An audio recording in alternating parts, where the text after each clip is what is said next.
Okay, again with Evie Magazine. Evie Magazine, the conservative women's magazine, online magazine. Their target audience is younger conservative women. And I usually like their content. Sometimes, though, they show themselves to be not so great. Um, and this is one of those times, in my opinion, in my belief. The title of the article, what I have for you here is something that I dug up on Grok. I don't even know if you can see it, if it's focused in on it or not, but I'll read it out loud anyway.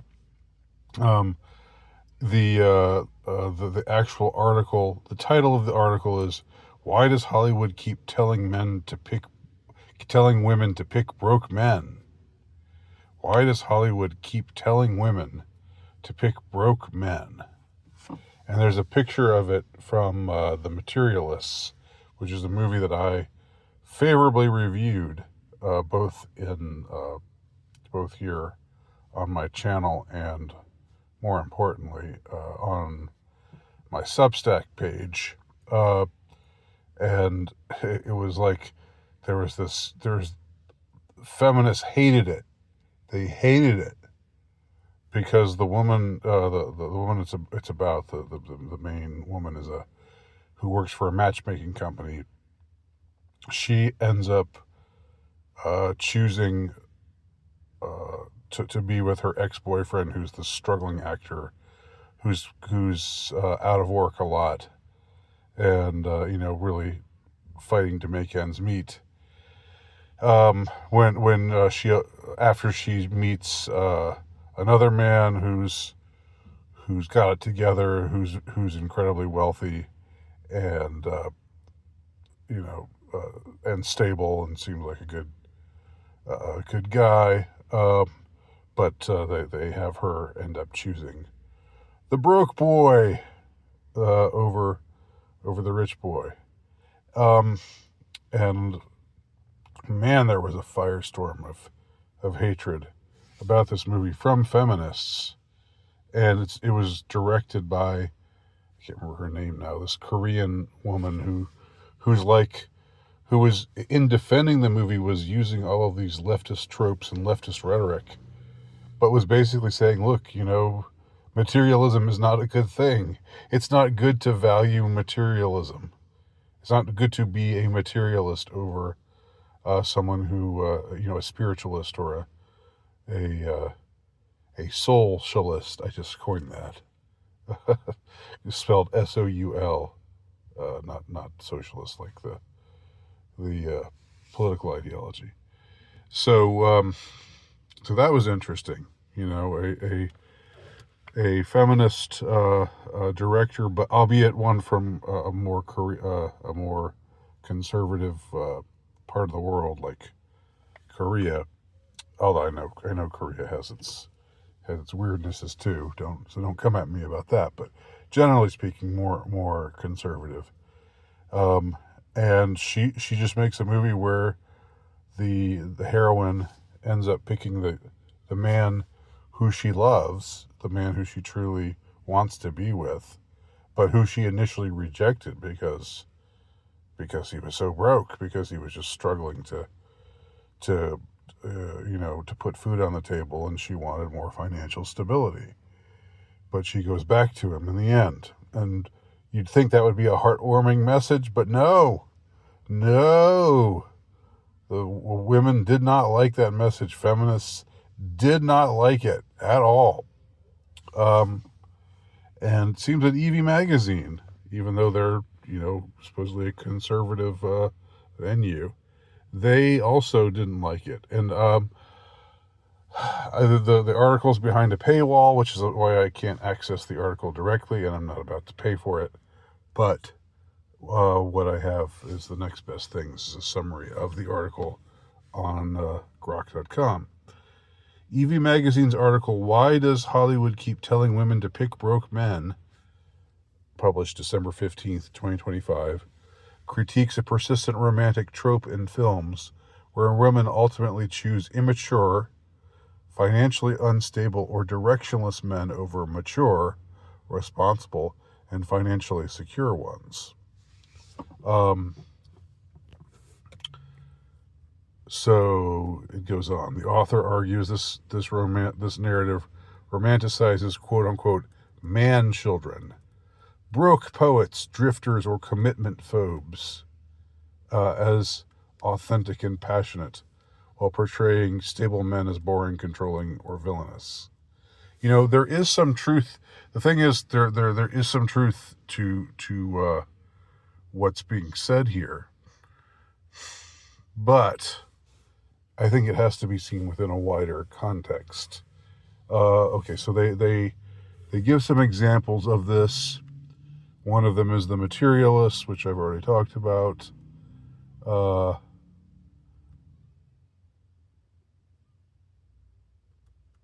other one is the Notebook. Allie rejects her kind, successful fiance, Lon,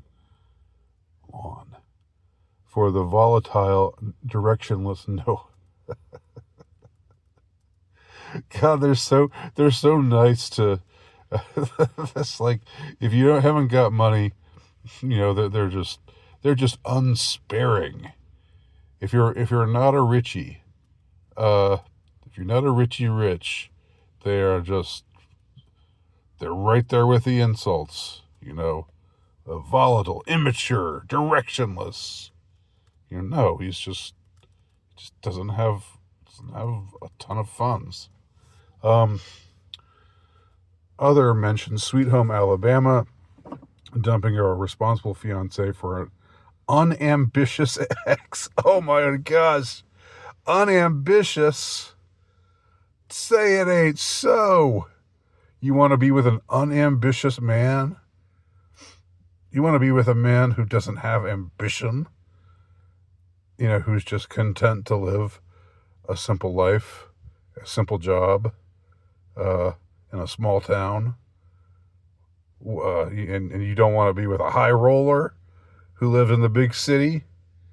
That's what Sweet Home Alabama was about.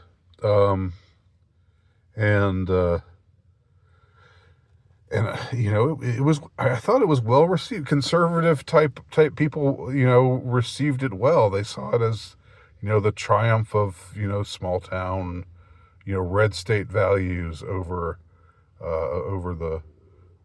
the big city, the materialism and godlessness of the big city, for favor of the family friendly, rural values, but not now. Okay, and then other examples: Knocked Up, pairing a driven woman with an unemployed stoner. A driven woman. It's good to be driven. What is this, Evie? I thought that we were supposed to be valuing traditional femininity, but now you're saying a driven woman is. I mean, this is a summary, but from Grok, but still. And films like Garden State, High Fidelity, and 500 Days of Summer, featuring underdeveloped male leads. Underdeveloped. What I'm remembering about Garden State, 500 Days of Summer, I don't remember much about the romance in High Fidelity right now. But I think High Fidelity, the guy worked in a record store, right? He was a record store manager, John Cusack. And I don't think he was he was passionate about music and, but he didn't want to become a master of the universe. He was content to work in a record store and, around, which was his love of, which reflected his love of music. So it's not like this guy's like a fucking loser who doesn't want to, who just doesn't want to work, or it doesn't work, or doesn't bring in anything.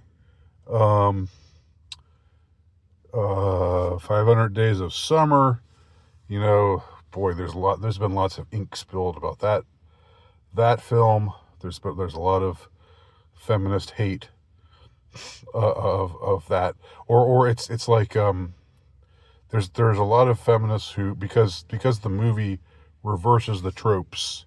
500 Days of Summer, I'm talking about here. It reverses the trope of the girl who's in love with a guy who wants him to commit to her. Instead, it makes the girl the one who won't commit, who's just looking for a good time, and the guy who wants her to commit to him, but doesn't succeed at getting her to do so. And like the whole feminist line with that movie is, oh, what's wrong with her just wanting a good time? Women can want sex just like men can. Why do women get punished? Why do men watch this movie and think that, and vilify the girl just because she basically used him for sex for a season and then left his ass in the dust, broke his heart. It was toxic of him to fall in love with her and to want her to commit to him. They would never say that in reverse. Never. It would always be, oh, what a jerk. What a commitment phobic jerk. If it were the other way around. Again, girls are always right, boys are always wrong. It's just the way that the propaganda that's fed to us today, including at EV Magazine. Okay, so going on with this, reading this summary. The author attributes this trope to screenwriters' biases, e.g. glorifying struggling creatives in Hollywood, cultural deconstruction of traditional masculinity, post-feminism, and difficulty writing compelling arcs for virtuous characters. It misleads women into valuing drama over compatibility and stunts men by rewarding immaturity over discipline. So this article does the same thing that all of these leftist feminist types are saying. Like, oh, we don't want no broke man. I don't want no broke man. You get your dusty ass on out of here.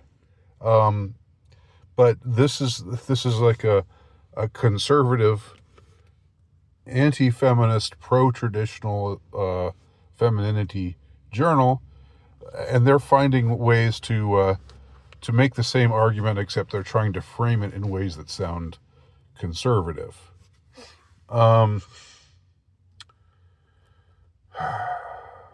Ultimately, the piece calls for rejecting this propaganda, noting mature men can offer both passion and security, leading to healthier relationships.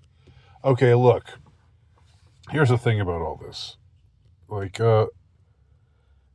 it's true there are a lot of movies where this, really good-looking guy, so this really handsome guy, somebody like the characters in these movies, like it's Chris Evans in Materialists, it's Ryan Gosling in The Notebook, and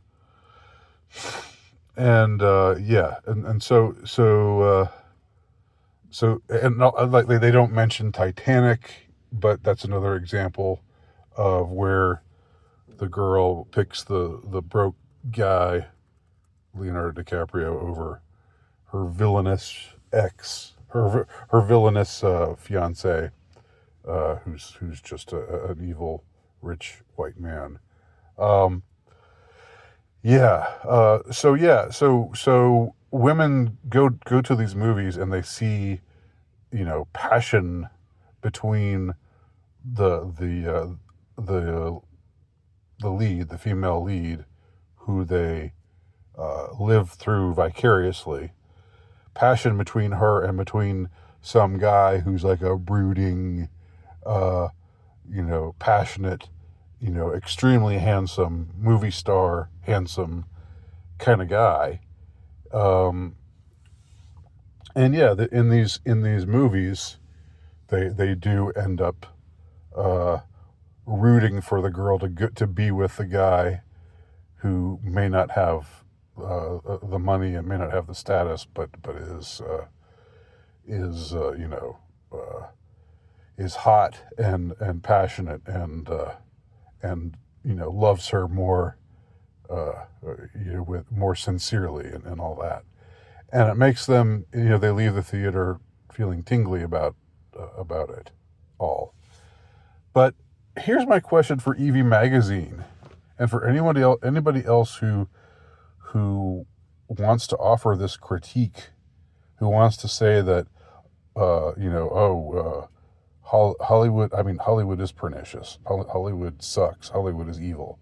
But in this case, the argument that Hollywood is brainwashing women into rejecting high status, wealthy men for favor of deadbeats and losers. Is that happening in life?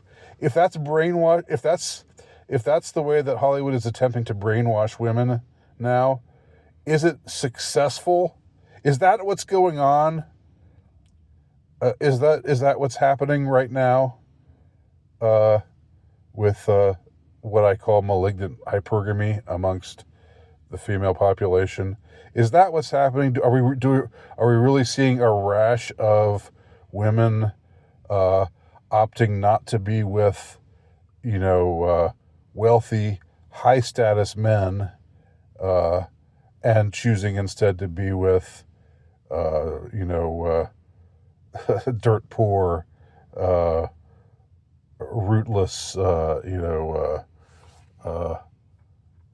unambitious,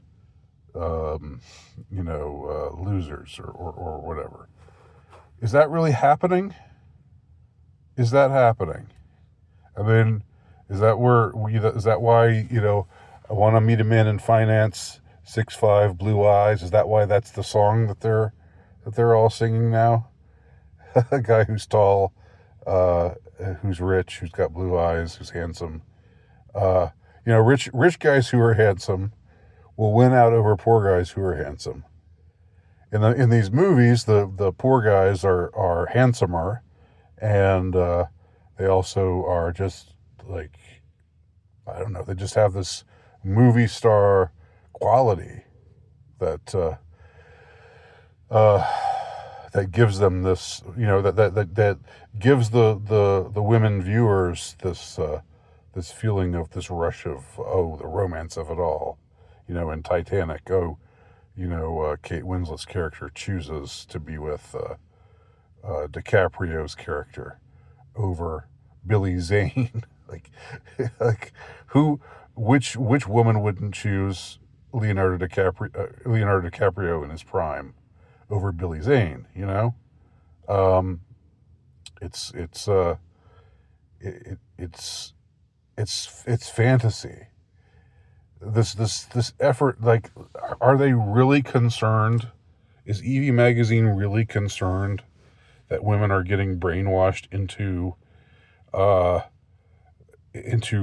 liking non-high status, non-prosperous men over the alternative? I don't think so. I don't think that's happening, Evie. So why are you writing this article? What's going on here?